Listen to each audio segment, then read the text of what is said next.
दुनिया के सबसे बड़ी ताकत, सुपर पावर, अमेरिका के 4 साबिक सदूर, George Bush junior, George Bush senior, Bill Clinton और बराक ओबामा, इन सब ने दो बार अमेरिका की सदारत की और सब अमेरिका के ताकतवर प्रेसिडेंट रहे। ये सब आजकल क्या कर रहे हैं और किस कंडीशन में हैं और उन्होंने कितना पैसा कमाया, कितनी जायदादें बनाई। याद रखिए, जॉर्ज बुश सीनियर का 2018 में इंतकाल हुआ। ज़राए आमदनी सिर्फ और सिर्फ पेंशन थी। जॉर्ज बुश जूनियर एक मल्टीनेशनल कंपनी में आजकल बतौर कंसल्टेंट काम कर रहे हैं। 2016 मॉडल की आम सी गाड़ी में सफर करते हैं और उनकी अहलिया लॉरा बुश इसी कंपनी में मुलाजिमत करती हैं। बिल क्लिंटन आजकल बड़ी फर्मों और कॉलेजेस में लेक्चर देते हैं, यानी लेक्चरर हैं, और उनकी बीवी अमेरिकी कांग्रेस में सेनेटर हैं। आमदनी से बहुत मुश्किल से गुजारा होता है उनका।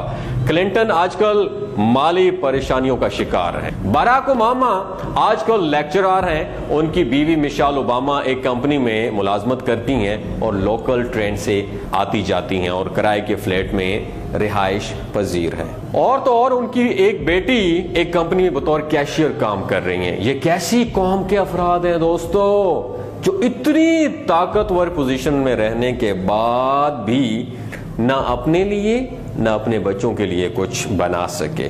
दोस्तों, मैं ये सोच रहा हूं, अगर ये पाकिस्तान में होते और एक छोटी सी पोस्ट, डीसी की आम सी पोस्ट पे होते, तो उनके महलात होते, उनके बच्चे बड़े बड़े स्कूलों में पढ़ रहे होते, नए से नए मॉडल की गाड़ी में वो और उनकी फैमिली और बच्चे घूम और झूम रहे होते। मगर ये बेवकूफ अमेरिका में क्यों पैदा हुए, जहां उनके होते हुए अवाम सुकून से सोते हैं और हमारे मुल्क में हमारे हुक्मरान सुकून से सोते हैं और अवाम मुश्किलात, जिंदगी की बेचैनी में जाग रहे होते हैं। इसलिए मेरे समेत आप भी दुआ करें। आए हाथ उठाते हैं, उठाएं हाथ, दुआ करते हैं कि कुछ ऐसे बेवकूफ लोग हमारे मुल्क में भी पैदा हो जाएं, ताकि हम भी अवाम जरा सुकून से नींद गुजारें।